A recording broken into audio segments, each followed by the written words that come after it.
Sounding like you put that at the bottom of the list. 1 being the lowest, 5 being the best? Sure, if we want to do it that way. Or are we doing first place is 1, fifth is... You can decide that, right? Maybe we should blind rank ways to rank things at some point, but you can choose however you want. Let's make number 1 is the best. Number 1 is the best. Okay, never mind. Number 1's the best. Let's redo this. Back with another edition of Blind Rankings, and this one is going to be resident amenities. Resident amenities. So if you don't know how this works, basically I'm going to throw these at Tim and he has to rank them without knowing what's coming next. So resident amenities, a pool and an outdoor lounge area, 1 through 5. Now, are these important for the residents or are these important for the landlord? For you, from your perspective, for the landlord. Okay. Pool and outdoor lounge area. So what I would say is I friggin' hate pools. You're going to find this as we go through these. I don't like amenities that create expense. And a pool creates a lot of expense. You got to open it, you got to close it, you got to maintain it on a weekly basis, have it cleaned maybe twice a week even. And so it creates, there's a big upfront expense, there's a big seasonal expense, and then there's the weekly cleaning expenses too. There's also a lot of liability that comes with it, so it increases your insurance costs, and you got to put a fence around it, and it becomes an issue. I actually don't like pools. I close up most of the pools, especially if they're like, it's an older vintage. What a Grinch. Yeah, I know. But I do like outdoor space, right? And so we'll pave it over or whatever and put like a pavilion in and have a bunch of picnic tables and a grill out area and a place where people can hang out. But I don't have pools. So how would you break that up? Would you say that it's more of a pool amenity or it's more of an outdoor amenity? I'm going to say that we're just going to stick to pool. Okay. All right. 1 is the best amenity. 5th is the worst. Is the worst. Is the worst. Pool is going. So it's a big decision to make the first thing that you put out there and capping it on either side. But I hate pools that much. I'm going to put it at number 5. That's a risk. But it is. It's a big risk. You're putting it at number 5. Okay. Yeah. The next one is a dog park or any sort of pet-friendly features. So 2 things that we do is we harden our properties, meaning we don't really have carpet in any of our units. We put LVP flooring down. That's easy to clean. It doesn't hold smell. It doesn't hold dander or any of that stuff. So we don't mind having pets because it's easy to turn over our units. The other thing is pets bring upfront fees when they move in and monthly recurring fees as well. So having a dog park is one of my favorite amenities because it's usually overlooked. A lot of landlords don't want dogs in their apartment complexes, and we can generate a lot of revenue by offering that as an amenity. So that's up there. I'm going to say having a dog park, number 2. Number 2. Mm-hmm. Okay. Do you think it's common knowledge for people to charge a monthly fee for pets that are in your position? Maybe not common knowledge. I don't know. Maybe it is. Maybe they charge a premium. We used to do just an upfront pet fee, a non-refundable pet fee. Well, first it was a pet deposit, which was refundable. And then we're like, well, we're not generating any additional money, but it does take care of some cleanup or whatever. Then we turned it into a non-refundable pet fee, and then we turned it into a monthly fee. Here's the reason I'm not making it number 1. I'm making it number 2 because it only applies to maybe like 25% of residents. And so it doesn't apply to all residents, which is why I'm not, although it does generate money, I think there's probably something that could generate revenue from all tenants instead. Have you thought about charging more for cats than dogs? Just from a psychological perspective, or what that says about the tenant that they have a cat? No, I'm teasing. Okay, so that's 2. 5 is pools. Let's go in-unit washer and dryer.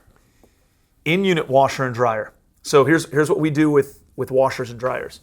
They have the hookups in the unit, and we will buy the washer and dryer for them and have it available for them. I would say in a higher end type of a unit, that's a game changer. And also in single family, I think that's kind of expected, is to you put the washer and dryer in the basement and you charge an extra $100 a month for a washer and dryer.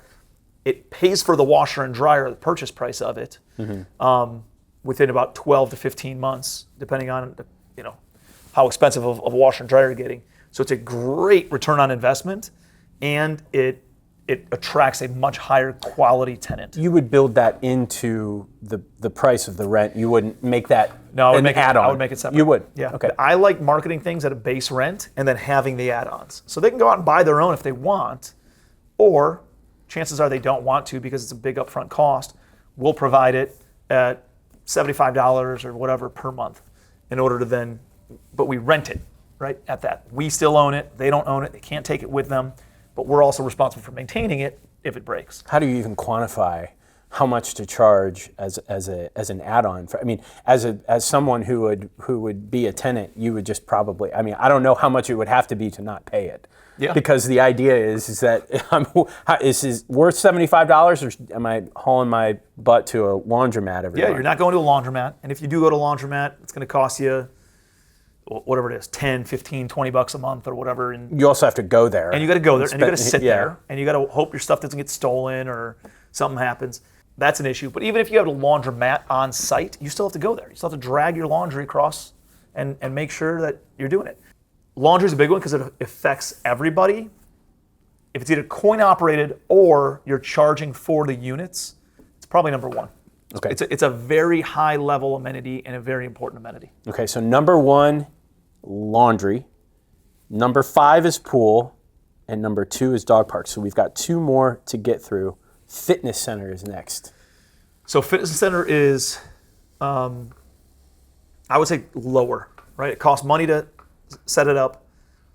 There is liability that comes with it, but you could potentially charge for it. Not everybody uses it. By charging for it, you might only get $5 or $10 per unit per month, or per user per month.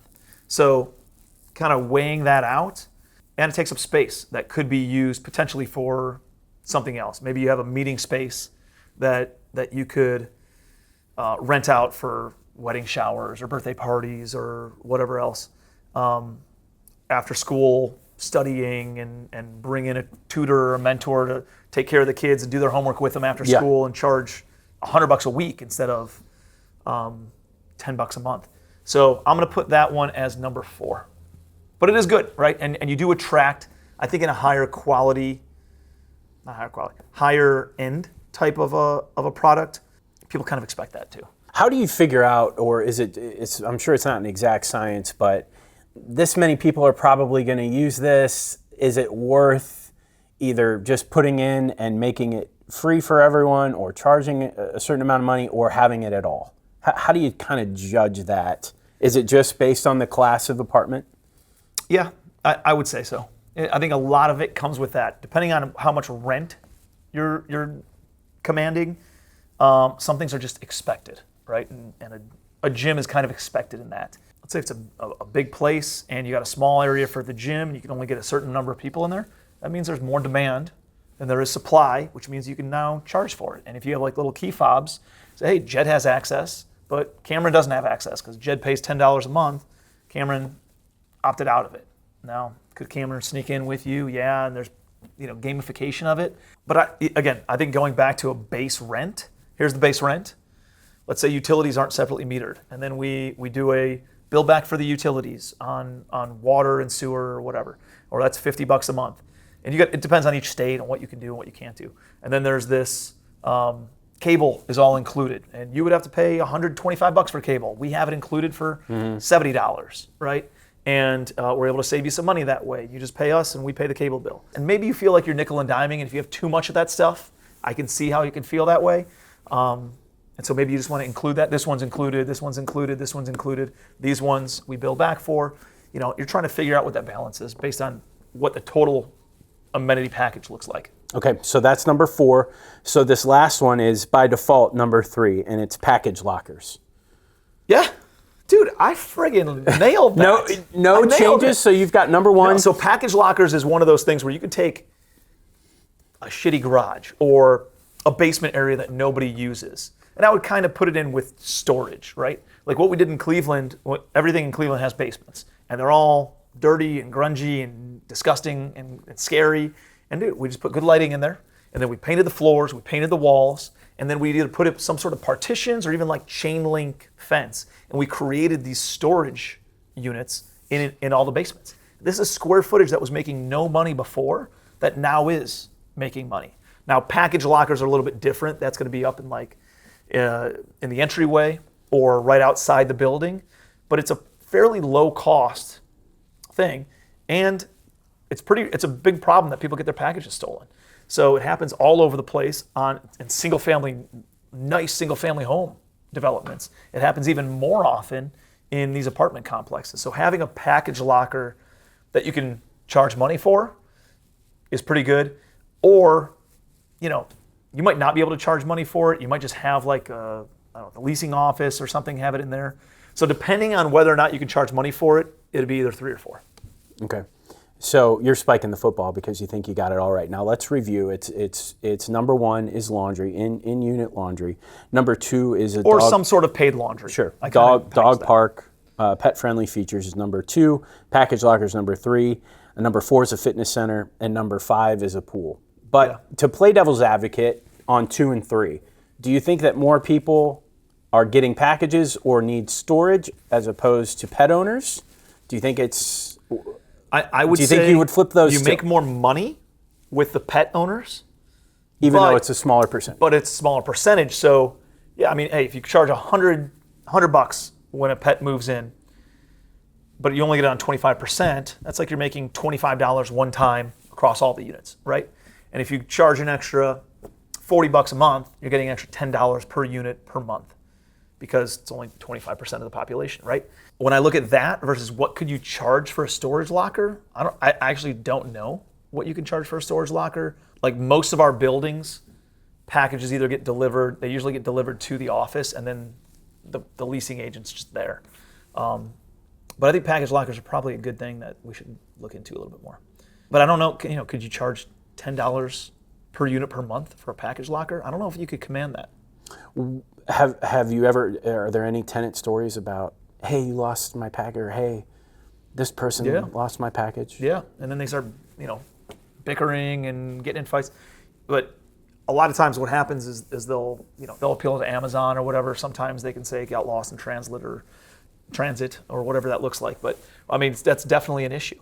The other thing that I've seen that I think we have in a couple of our buildings is, like you have the outdoor lockers for like the mailboxes, right? And they're all in one place, and everybody's got their key to their own mailbox. Well, like we have some that have bigger lockers with keys that stick in there, kind of like the shoe lockers at a roller rink or at the airport or at the in the 90s. In the night, well, dude, I just went to Europe. They're still all over the train stations and everything, and they're heavily used. Anyways, in the amusement parks, In the amusement parks, So you put all your stuff in there when you go on the rides or whatever. But like the key stays in, so the key comes out by the mailman putting something in there, and then they put the key into that person's mailbox, right? And so by doing that, they can have access to a locker, but you can't really charge for that, because it's still kind of half-ass shared. And then the big packages end up coming out of the leasing office. So that one might be number, I would definitely say the pet stuff is easier to implement. And that one I'd have number 2. I'd have storage lockers. Maybe it's not even like delivery package lockers. I like storage lockers more. Like charging for taking a garage space. And instead of giving it to just a couple of people or one person, let's say you have 5 garage spaces for a 20-unit building and charging a bunch of money for that, it might make sense to cut them all up and make them into like 4 different storage lockers where people can now put their bike, their Christmas decorations, their outdoor decorations, their winter type stuff, put it all in there, and you might be able to get, instead of $100 per parking space, you might be able to get $50 per unit per month, right? And now you make twice as much money by turning it into something like that. So I like that better than package lockers, I guess is my point. As you evolve into Class C, Class B, Class A stuff, does your inclination to charge for these add-ons drop off? If you're getting enough in rent, does it ever make sense to not charge for parking? Does it ever make sense to not charge for It's all based on laundry demand access? and supply, right? Supply and demand will dictate whether or not you can charge for something. If you're out, you got a townhome development in a tertiary market or some rural type market, everybody's got their own driveway and they've got their own parking space, and there's no shortage of land and space to park. Dude, it's hard to charge for parking, right? You're not gonna be able to do that, and that should just be included into that. Conversely, if you're looking at something in an urban setting where there's very little or no parking, you can charge $500 a month. Like when I lived in New York City, it was, and this is 20 years ago, almost 20 years, 17 years ago, parking spaces in Brooklyn were $500 to $700 a month. They're probably $1,500 a month now. And so that's just for a parking space. That's for the size of your car to rent that on a monthly basis. But they can command that because there's that much demand and there's that little supply. So you're weighing out those kinds of things, right? We don't have basements in South Carolina or in Georgia, like coastal areas, or in some of the areas that I invest in. And so there's no basements, so there's a shortage of storage areas, right? And by having a shortage of storage area, it might make sense to have some storage containers and pods or something like that on the property and being able to rent for that. Up in Ohio, you get the winter, right? And you got all this summer gear because it's beautiful up there in the summertime, but what do you do with your bike? What do you do with your outdoor type stuff, your furniture that would get torched in the wintertime? Well, you got to put it in storage somewhere. So now you can take the basement area and make that storage and charge for that, because that stuff either is going to get wrecked or people have to leave it in their apartment and they got to walk by it every single time they come in, or they pay $50 a month and they have a storage locker. Okay, so that is blind ranking amenities. You seem to be batting 1,000 on one of these days. I'm going to get you on some of these blind rankings, and it may be the next one that we do here on the Legacy Wealth channel on YouTube. If you've got an issue with Tim's rankings, go ahead and put it in the comments. If there's something you thought that he missed, go ahead and put it in the comments. How about show some love if you agree at the same time? Yeah, put the clap hands emoji or the two hands emoji that could be praying or could be a high five. We enjoy the feedback, whatever it happens to be. Has anybody ever said that that's high fiving? Really? Well, it kind of looks like the high five. I don't know. I always thought it was praying. There you go. It could be either one depending on your perspective. And your perspective on these amenities may be different than Tim's. Again, just flood the comments with anything that you want relating to any of that stuff. Let's wrap this up. Thanks for joining us on this Blind Rankings. We'll have some more of these coming up. Until then, be your best.